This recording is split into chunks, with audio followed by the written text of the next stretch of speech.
everyone, and welcome back.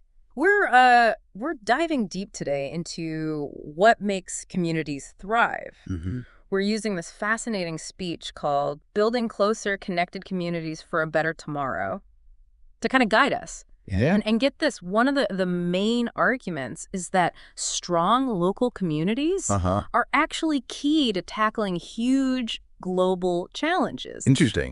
It's not just about those feel-good vibes. Right. It's about real impact. Yeah. Have you ever felt like just a tiny cog in a giant machine? Oh, yeah.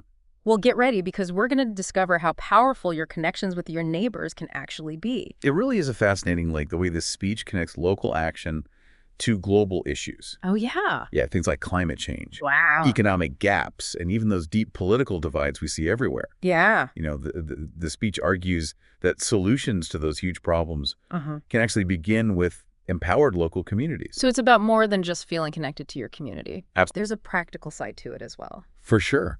It's all about, think about it, responding to a crisis, Okay. offering support to those in need, Yeah. pushing for positive change.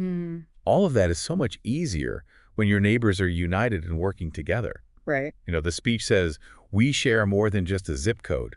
We share common hopes, fears, and dreams. I can see how those shared experiences would create that sense of unity. Yeah. But how do we actually build those strong bonds? Does the speech offer any concrete steps we can take? It does. It outlines 4 key pillars of connection. Okay.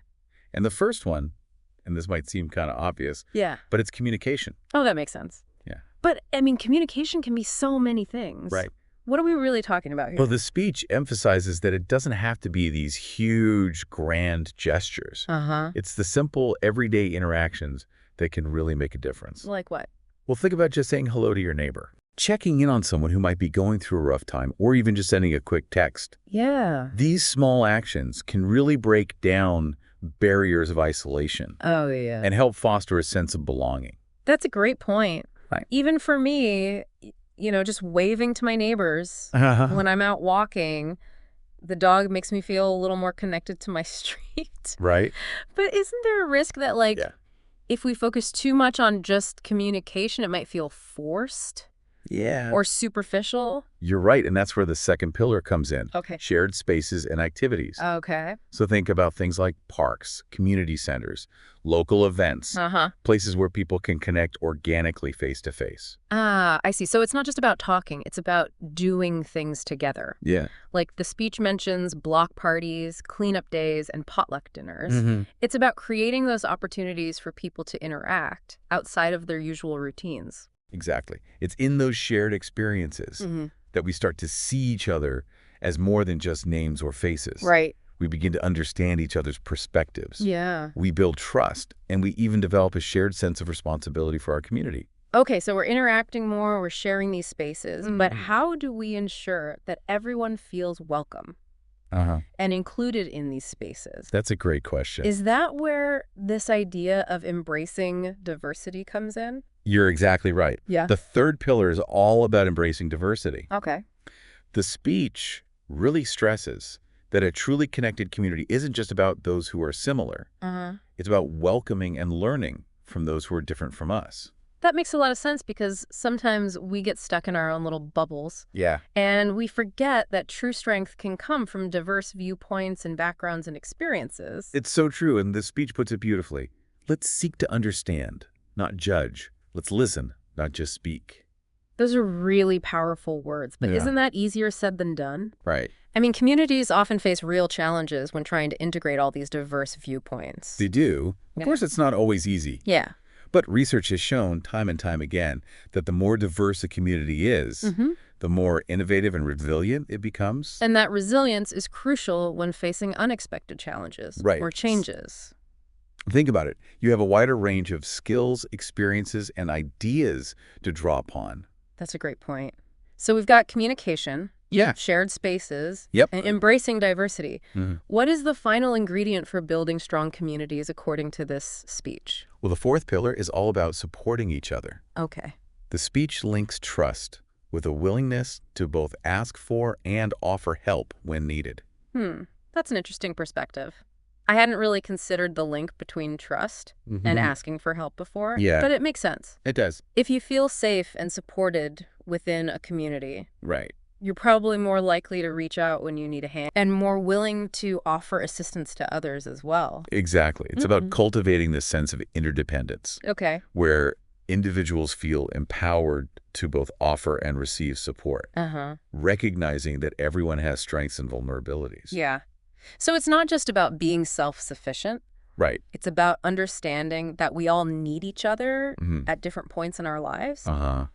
This is really making me think about my own community. Yeah. Have you experienced this power of these connections firsthand? Oh, absolutely. I Yeah. remember when I first moved to my neighborhood, I was a bit hesitant to, reach out. New place, new people. Exactly. It felt like starting all over again. Right. But then one of my neighbors organized a potluck dinner. Oh, nice. It was such a simple gesture, Yeah. but it totally changed my perspective. Really? Suddenly I had this whole network of people who were willing to lend a hand, share a laugh, just be there. Yeah. It made all the difference. Yeah. That's awesome. That's a great example of how these small gestures can have a huge impact. For sure. So we've seen how these 4 pillars can really work on a local level. But what about the bigger picture? Yeah. Does the speech address how strong communities can actually make a difference on a wider scale? That's what's so compelling about this speech. Yeah. It connects those dots between strong, connected neighborhoods Okay. and positive change on a much broader level. So it's like that saying, think globally, act locally. Yeah, But in this case, it's more like connect locally, impact globally. exactly. This speech argues that when people are connected and engaged at the local level, they're more likely to get involved in advocating for better policies. Yeah, wow. Addressing those systemic issues and ensuring that everyone in the community has a voice. That's really empowering because sometimes I think we feel so powerless Right. in the face of global challenges. It can be overwhelming for sure. But what I'm hearing from you is that if we focus on strengthening our own communities first, that's where we can actually start to make a tangible difference. Absolutely. It's about understanding that real change often starts at the grassroots level. Right. When people come together with a shared purpose and solidarity, they can achieve some pretty incredible things. Okay, so we've talked about why strong communities are so vital, but I'm curious about the how. Okay. What are some practical examples? Like how can I, or anyone listening, Right. put these 4 pillars of connection into action?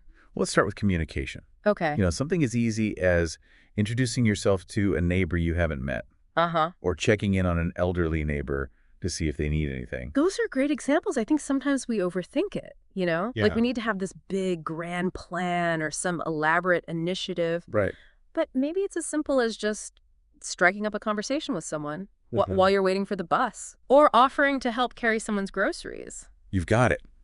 Those everyday interactions are key. So true. What about creating shared spaces and activities? Well, it doesn't have to be complicated. Okay. The speech actually encourages us to think creatively. Oh, fun. You could organize a neighborhood potluck, start a community garden, Oh, a community garden. Yeah. That's a brilliant idea. or even set up a regular time to meet for coffee at a local cafe. It brings people together around a shared purpose, gets them outdoors. There's environmental benefits as well. Right. Okay, but what about embracing diversity? Yeah. How do we actively work towards creating more inclusive communities? It starts with being open-minded Okay. and genuinely welcoming to people from all walks of life. Yeah. It's about seeking out those opportunities to learn from people who are different from us. And maybe even challenging our own biases. So it's not just about tolerating differences. It's Yeah. about actively celebrating them. Recognizing that our differences actually make our communities so vibrant and interesting. For sure. And what about supporting each other? Well, that can take many forms as well. Like what? It could involve volunteering at a local charity, Okay. donating to a neighbor in need, or simply offering a listening ear to someone who's going through a rough patch. So essentially creating a culture of care and compassion where Yeah. people feel comfortable both asking for help and offering it in return. Precisely. And the speech suggests that even these small gestures of kindness can make a big difference in strengthening the fabric of our communities. I started this deep dive feeling a little overwhelmed by all the problems in the world. Yeah, I get that. But now I'm feeling this renewed sense of hope. That's good. It's empowering to realize that we can all play a role in building stronger communities, and that these connections can have a ripple effect that goes way beyond our own neighborhoods. I completely agree. This speech does such a good job of reminding us that we're not just passive bystanders. We're active participants. Right. And even small actions can create a powerful force for positive change. So what does this all mean for our listeners? Yeah. What's the one thing they can take away from this deep dive Okay. and put into practice in their own lives? I think if I had to sum it all up, it's this. Okay. We're not just living in a community. We're actively building it. Wow.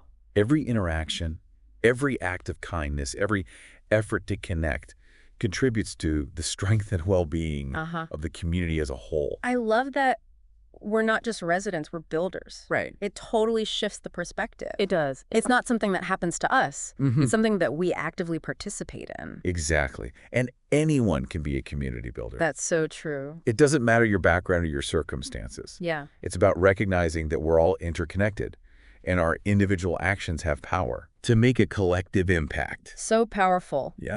It's like we're all holding pieces of this giant puzzle, and it's up to us to work together to create the bigger picture. I like that analogy. Yeah. And the speech encourages us to not just focus on our own little piece of the puzzle, Right. but to look around and see how we can connect with and support those around us. So instead of feeling overwhelmed by the complexity of the whole thing, Yeah. we can just focus on strengthening the connections within our reach. Exactly. What would you say to people who might be feeling a bit skeptical? Like those who think, well, I'm just one person, what difference can I make? I would say that every single act of connection, no matter how small it seems, ripples outward. Oh, wow.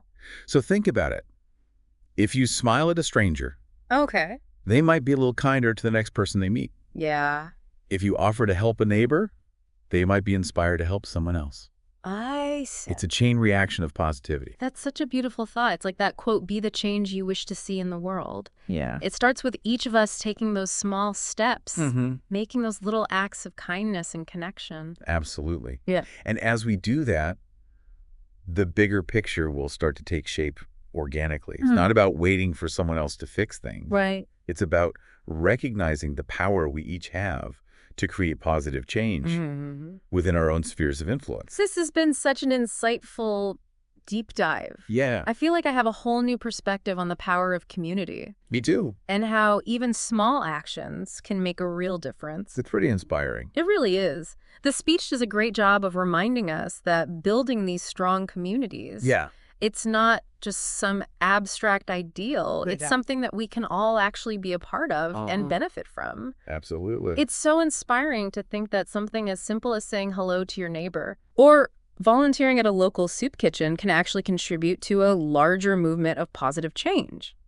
It's about changing our mindset from me to we. Right. Recognizing that our individual well-being Yeah. is totally linked to the well-being of our community. And when we invest in our communities, we're ultimately investing in ourselves. Exactly. A win-win. Okay, so we've explored the why and the how of building stronger communities. But before we wrap up, I want to leave everyone with something to ponder. Okay. It wasn't explicitly stated in the speech, but I think it's a natural extension of the message. I'm all ears. Well, the speech focused a lot on building those connections within our existing communities, right? Our neighborhoods, the people that we encounter in our daily lives. But what about the communities that we haven't really found yet? Okay. The ones that maybe exist beyond our immediate surroundings. Right. Sometimes the community we need doesn't line up exactly with where we are physically. Right. It could be based on shared interests, passions, or even life experiences. Exactly. Maybe you're super passionate about a certain hobby or a cause. Yeah. Or maybe you're just looking for a group of people who share your values and your beliefs. Right. And, in today's digital age, it's easier than ever to connect with these like-minded individuals, even if they're across the globe. It's amazing. It is. That's such an important point, you know? Yeah. It's about cultivating that sense of belonging, not just in our physical surroundings, but also in our hearts and minds. I love that. So for everyone listening, I want to leave you with this question. Okay. What's one thing you could do this week to strengthen connections in your communities. Okay. And I'm not just talking about your neighborhood. Right. I'm talking about all the communities you're part of, your family, your workplace, online groups, even just the people you bump into in your daily life. You know, it could be something small. Yeah. Like sending a kind message to a friend. Okay. Reaching out to a family member you haven't talked to in a while. Or simply making more of an effort to be present and engaged in your interactions with other people. Remember, even the smallest actions can make a big difference. They really can. So let's all make that commitment to be intentional about building these stronger, more connected communities. Yes. Near and far. Because when we come together with that shared sense of purpose and belonging, we can create a world that's more compassionate. Yeah. More fulfilling for absolutely everyone. Thanks for diving deep with us today, everyone. It's been a pleasure. Until next time, keep those connections strong